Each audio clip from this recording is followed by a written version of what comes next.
বাথরুমে উলঙ্গ হয়ে গোসল করা যাবে কি?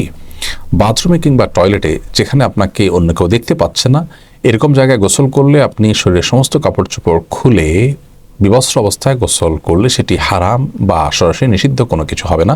আমাদের মনে রাখতে হবে যে একটা সময় পৃথিবীতে মানুষের বেশিরভাগ মানুষেরই অনেক বেশি কাপড় চোপড় থাকতো না, অনেকেরই একজোড়া কাপড় থাকতো যেটা দিয়ে তিনি তার জীবন পার করে দিতেন।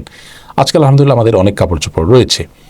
তো যার সামর্থ্য আছে এরকম অবস্থায় তিনি সকল কাপড় চোপড় খুলে গোসল করাটা তার জন্য অনুত্তম। একজন সাহাবী নবী আকরাম সাল্লাল্লাহু আলাইহি সাল্লামকে এই ধরনের একটি প্রশ্ন করেছিলেন, তিনি তখন তার জবাবে বলেছিলেন যে লাল্লাহু আহাক্কু আন ইউস্তাহিয়া মিনহু, কেউ একাকী আছেন, নির্জনে আছেন, তাকে কেউই দেখছে না, এমত অবস্থায় তিনি সকল কাপড় চোপড় খুলে ফেলবেন।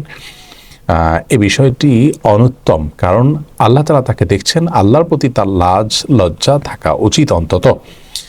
আর এটি নানান দিক থেকে আমাদের জন্য ক্ষতিকর বটে, মানুষের স্বাভাবিক লজ্জা এটাও কমে যায়। এজন্য একান্ত প্রয়োজন না হলে বাথরুমে উলঙ্গ হয়ে গোসল না করাটা উত্তম।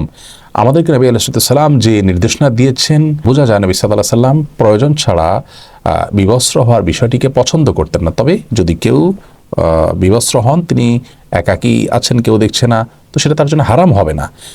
একটা হলো অনুত্তম আর একটা হারাম, দুটো দুই জিনিস, কিন্তু হারাম হবে না বিষয়ের কারণে, গুনাহ হবে না ওটার কারণে, কিন্তু অনুত্তম হলো একজন মুসলমান অনুত্তম কাজ থেকে বেঁচে থাকার চেষ্টা করবেন, কিন্তু প্রয়োজন হলে তিনি এটি করতে পারেন।